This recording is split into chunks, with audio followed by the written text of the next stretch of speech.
Section 3. You will hear two students called Trudy and Stuart, who are both studying to be librarians, discussing a paper that they are going to write together. First, you have some time to look at questions 21 to 23.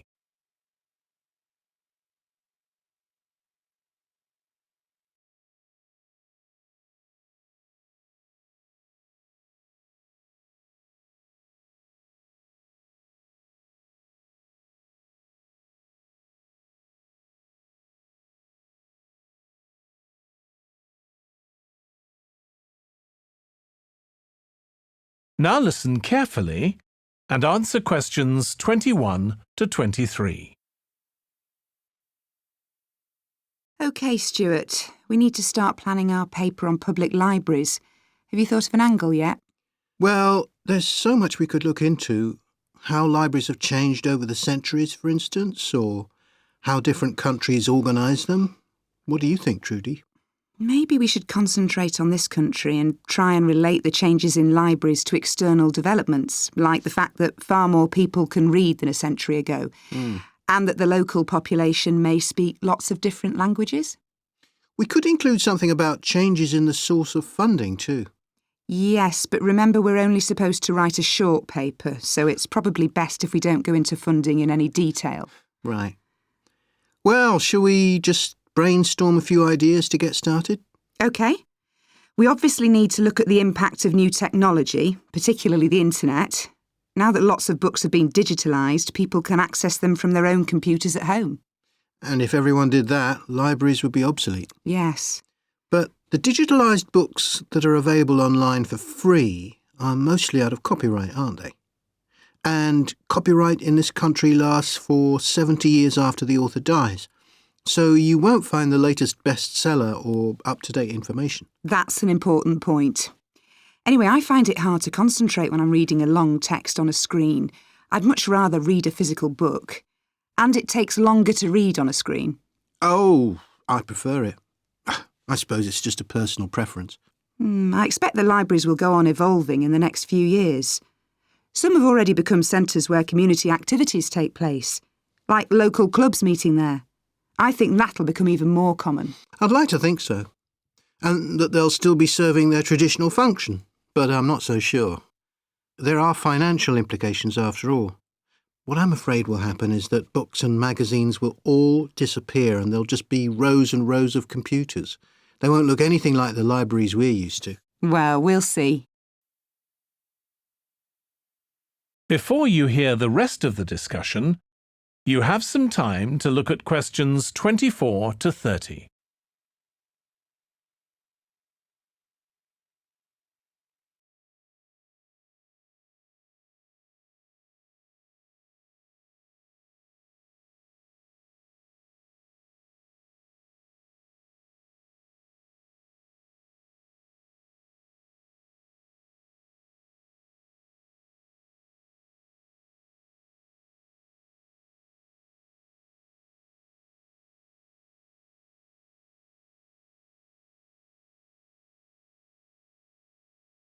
Now listen and answer questions 24 to 30. I've just had an idea. Why don't we make an in-depth study of our local public library as background to our paper? Yes, that'd be interesting. And raise all sorts of issues. Let's make a list of possible things we could ask about, then work out some sort of structure. For instance, we could interview some of the staff and find out whether the library has its own budget or if that's controlled by the local council. And what their policies are. I know they don't allow food, but I'd love to find out what types of noise they ban. There always seems to be a lot of talking, but never music. I don't know if that's a policy or it just happens. I've often wondered. Then there are things like how the library is affected by employment laws. I suppose there are rules about working hours, facilities for staff and so on. Right. Then there are other issues relating to the design of the building and how customers use it, like what measures does the library take to ensure their safety? They'd need floor coverings that aren't slippery, and emergency exits, for instance. Oh, and another thing, there's the question of the kind of insurance the library needs to have in case anyone gets injured. Yes, that's something else to find out. You know something I've often wondered? What's that? Well, you know they've got an archive of local newspapers going back years. Well, next to it, they've got the diary of a well-known politician from the late 19th century. I wonder why it's there. Do you know what his connection was with this area? No idea. Let's add it to our list of things to find out. Oh, I've just thought. You know, people might ask in the library about local organisations like sports clubs. Well, I wonder if they keep a database or whether they just look online. Right.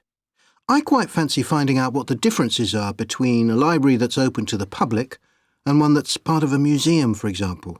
They must be very different. Then something else I'd like to know is...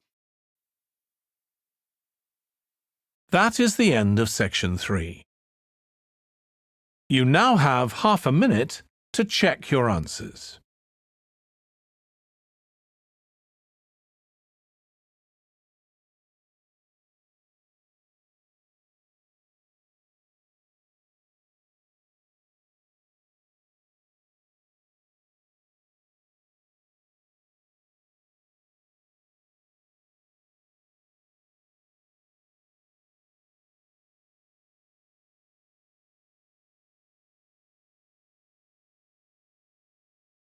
Now turn to section 4.